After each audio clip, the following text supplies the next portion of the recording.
Looking for that great next read or your new favorite author? Check out Amy's Bookshelf Reviews recommendations. You won't be disappointed. Welcome to Amy's Bookshelf Reviews podcast. It is a spin-off of the website and book review site of Amy's Bookshelf Reviews. Amy's Bookshelf Reviews podcast is about book reviews, a writer's muse, a book's peruse, author interviews, and literary news. Welcome to the new year, where new things may happen with this. I hope you all enjoy, and thank you for listening. Good evening, listeners. I'm Amy, and welcome to Amy's Bookshelf Reviews podcast. Today we are joined by an author. Please introduce yourself and let the audience know how they can connect with you. Hi, my name is Rod Sadler. I am a true crime author. All of my work is based right here in Michigan. I'm a former police officer here in Michigan with a 30-year decorated career. And I have 5 books out right now. You can find them, first of all, on Amazon. All 5 of them are available on Amazon. But you can also go to my website, which is www.rodsadler.com. Thank you very much. I'm so excited to have you on our show today. As I was mentioning before the show, I read your book, Killing Women, and I guess I have to catch up with the other books. Really, how did, I know, there are retired police officers that do become true crime writers, or they write about, their life as, the crimes they solved or whatever.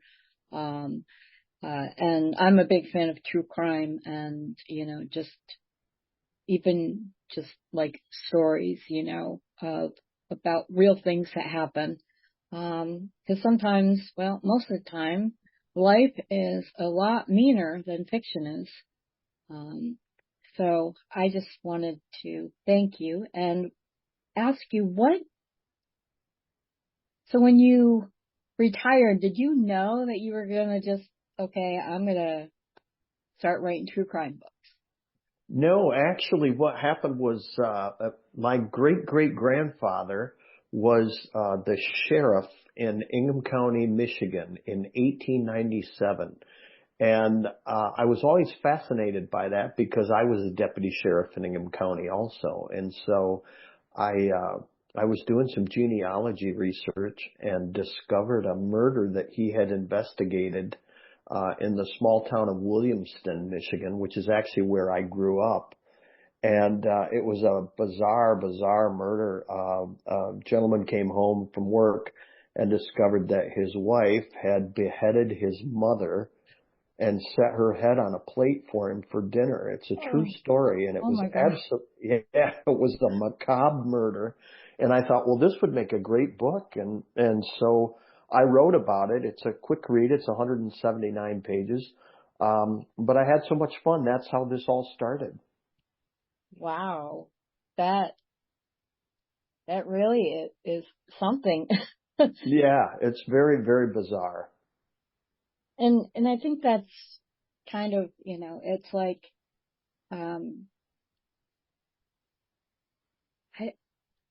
what would make someone do that? And I think that is the thing that always interests me about is, unfortunately we can, and some of us know more than others how basically depraved a person could be. They could be a psychopath, a sociopath. But not all psychopaths or sociopaths go out and start murdering people and cut people's heads off. Well, that's true. You're absolutely right. And I think the fascination with true crime, as far as why people enjoy it so much, is the fact that there is a curiosity there, a morbid curiosity about what makes a person tick, what makes a person do what they do. And I think another thing is especially for the female viewers or listeners that enjoy true crime. Part of it is that they imagine themselves in that situation and sort of plan or wonder how they would get out of it. That's another fascinating aspect of true crime. And I can, yeah, that, yeah, I can agree with that too. 20 years ago, I was assaulted by my husband, and it was I almost died, but I relived that. But then when I read true crime, I'm like, how would I get out of that? I mean, I know how I got out of the one situation, but unfortunately, there are fates worse than death. Exactly. And something my mother would say, but it really rings true with, do if you living with something, and or what you leave behind if say you can't get out of something. So I can just imagine, and and it's like not all serial killers or not all sadists are going to be killers. Right. But they're not going to be necessarily that, something happens in this neighborhood and says, oh yeah, he always was quiet and kept to himself. Not every killer is going to be that particular one. He could be waving to you every morning. When he goes out to his job or off to kill whoever, and people don't think about that. He could be living right next door to you or in your house. Yeah, and you wonder what triggers them. What not necessarily what makes them think the way they do, but what triggered them to begin that. Was it one event? Was it a lifestyle? Was it the way they were raised?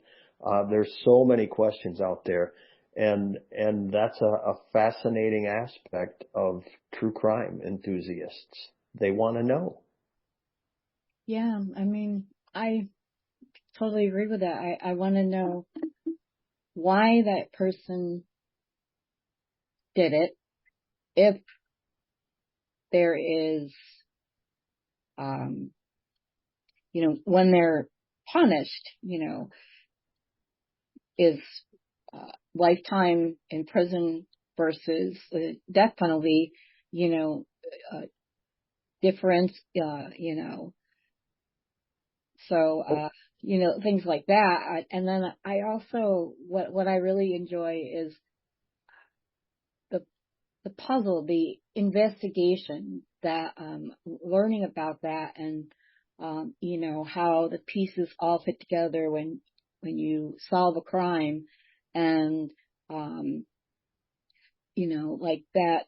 I call it an aha moment. When it's like, oh, that one piece, and you're like, oh, I know who it is.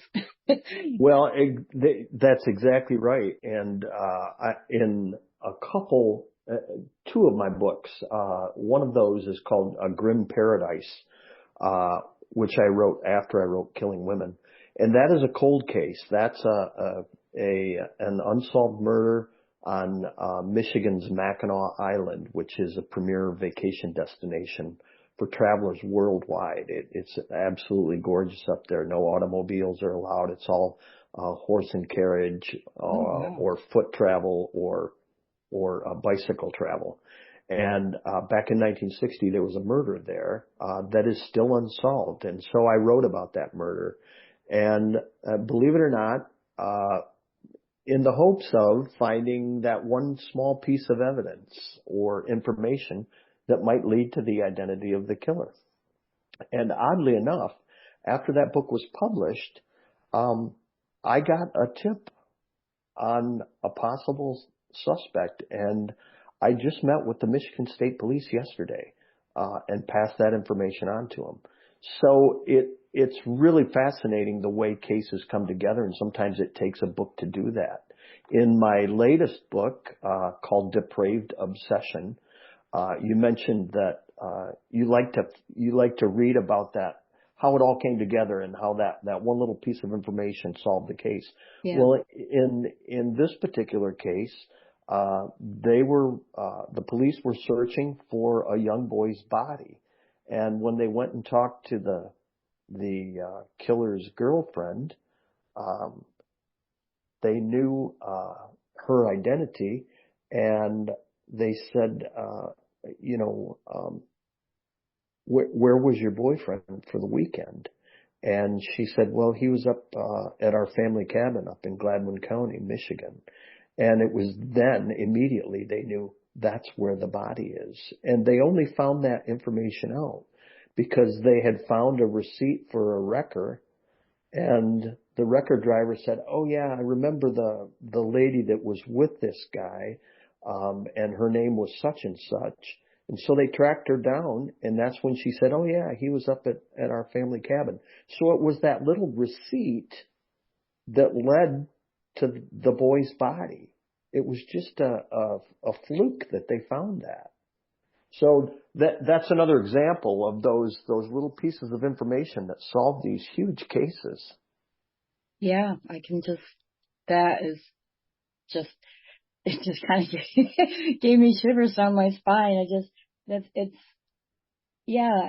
so, people just think that, oh yeah, you're the cops, you're supposed to solve this, but a lot of, like, and I've read that, sometimes it's the smallest thing, or somebody remembers something and they don't think it matters, but they'll bring it up.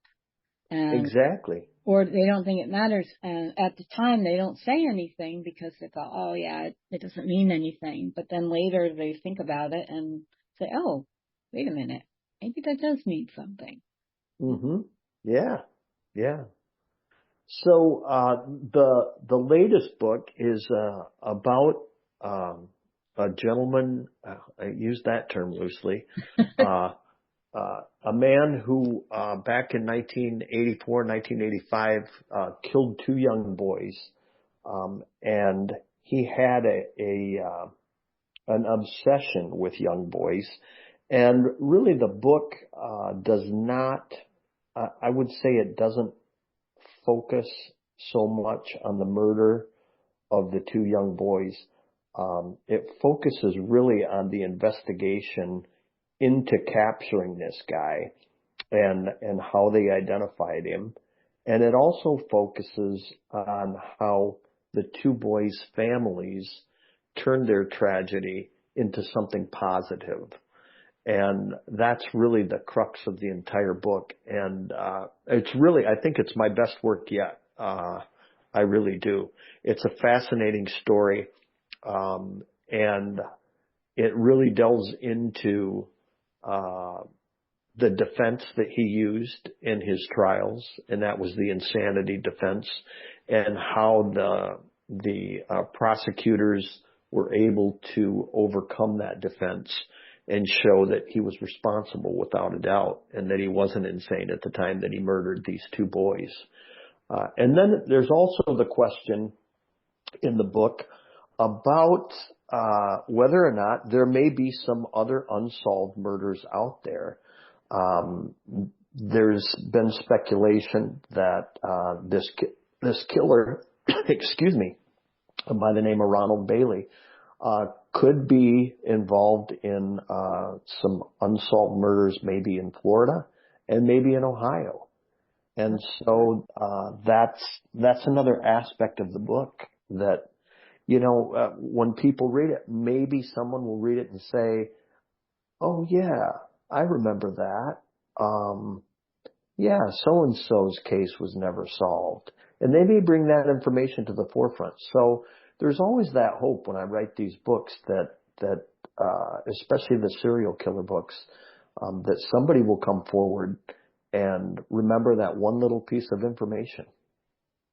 Yeah, and I was just curious, when you were like, okay, we've got the evidence, we arrest this, man, so to speak, man, and, um, and you know that he killed these two boys.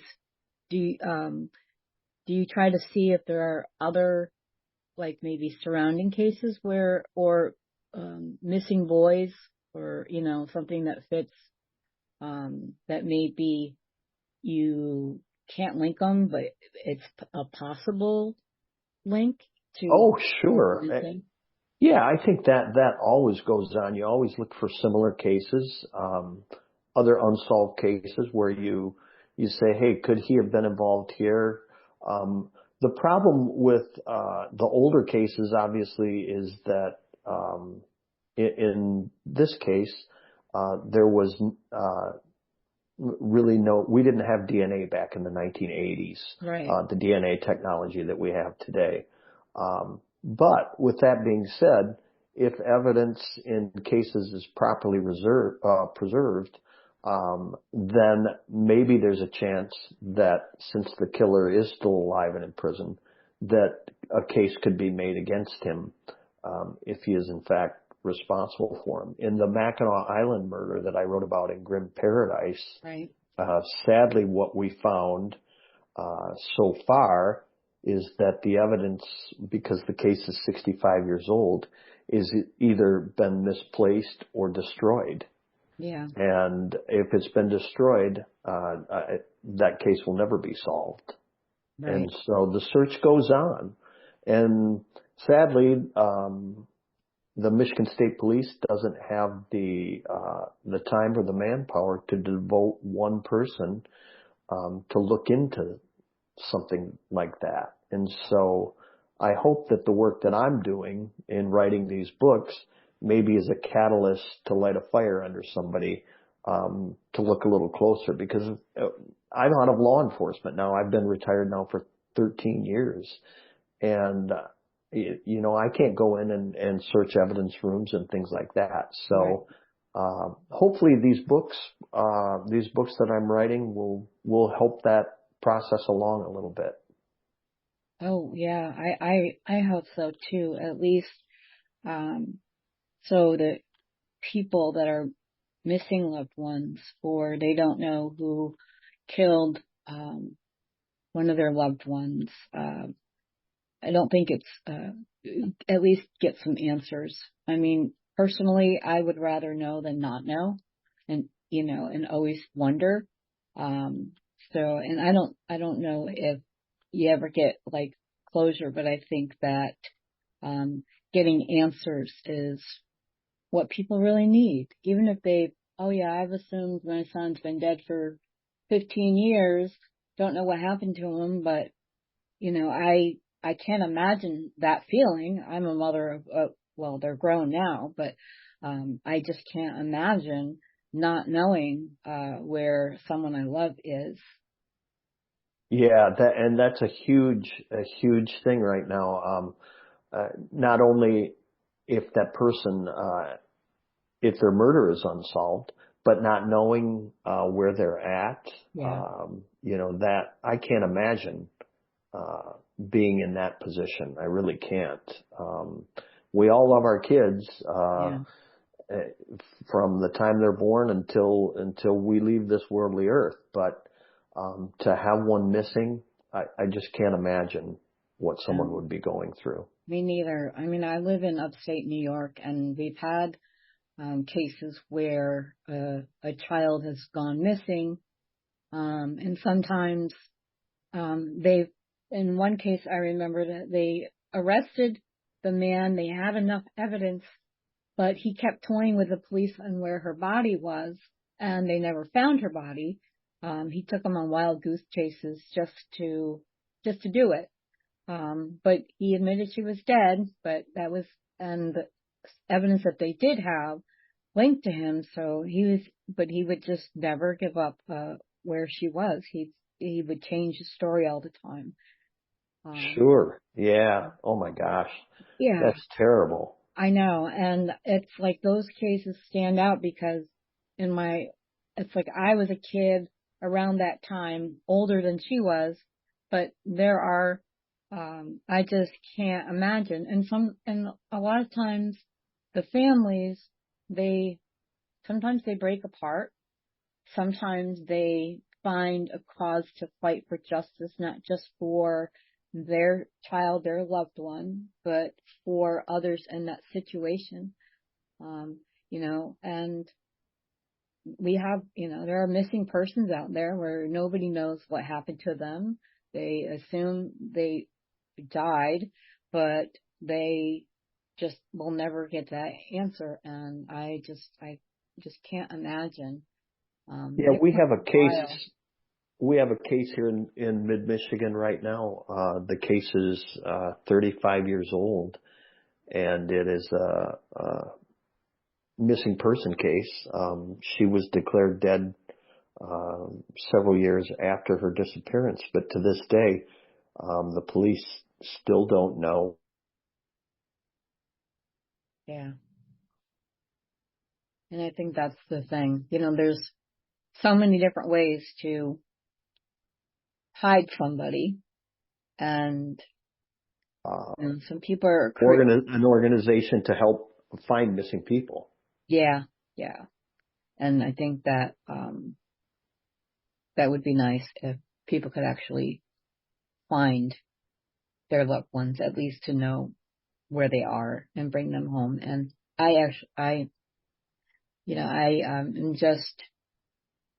I'm also impressed by the way you wrote these stories.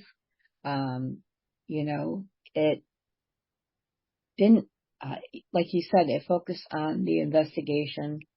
It didn't, kind of, I don't want to say tarnish the victims, but sometimes, and I've read, other true crime books where it felt like they were exploiting the victims. And that's when I'm like, okay, I can't read that book. Cause I think that it needs to be, even whether they are, have been murdered or they survived something terrible, and beyond anyone's wild imagination on how they survived. But, there are those that have, like if you walked in someone's basement for 30 years, and, there's cases where that has happened. and then Oh eventually, yeah. and then they find them. And, but, even when they're, the way you have been writing your books is, it's about the investigation. It, telling the world what this person did, and I always find that that hiding in plain sight just is, some people just, they don't get it. No, they don't. And I think it's important for your listeners to understand that, while there are people out there that think, all true crime writers are simply exploiting the victim and giving glorification to the killer. That's not the case for me. There's really a reason that I write my books, and I'll give you a quick example. When I interviewed the victim's sister in the book Killing Women, her sister was the first victim of serial killer Don Miller. And when I interviewed her, she said that she wouldn't answer any questions until I told her why I was writing the book. And I said, people have forgotten, because this had been 40 years since the murders. Right. And I said, people have forgotten who Don Miller is. People have forgotten what Don Miller did. And people need to know that Don Miller is getting out of prison in 2031. He will have served all of his time. And that was the purpose for that book. 484 pages later, people need to know who Don Miller is, what he did, and that he's getting out. And so the point is that every time I write a book, there's a reason behind it. Grim Paradise. I wrote that book to try to solve Francis Lacey's murder 65 years ago. Depraved Obsession. There's speculation that there are other victims out there. So I wrote the book Depraved Obsession to bring that to the public's eye. And we'll see what happens. But each one of my books, there's a reason for it. And it's not to exploit the victim or give any type of glorification to the killer. There's a reason for the book to be written. And that's why I do it. That is, I can tell that by how you write the book, and you're right. And some people think, oh yeah, this serial killer's, getting all this press, and he's gonna have books written about him, get movie deals and all that kind of stuff. But that can be an assumption, like you said, that some people assume that's what a true crime writer is doing for, exploiting a case. But I see that more often than not, the true crime writer, at least most of the books that I have read, are kind of with your mindset,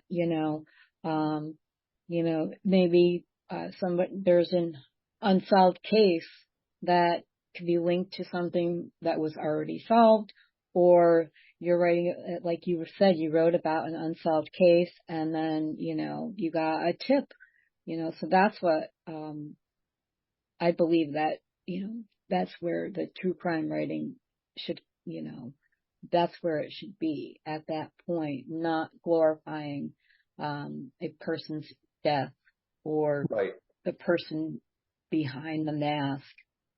So. Right, exactly.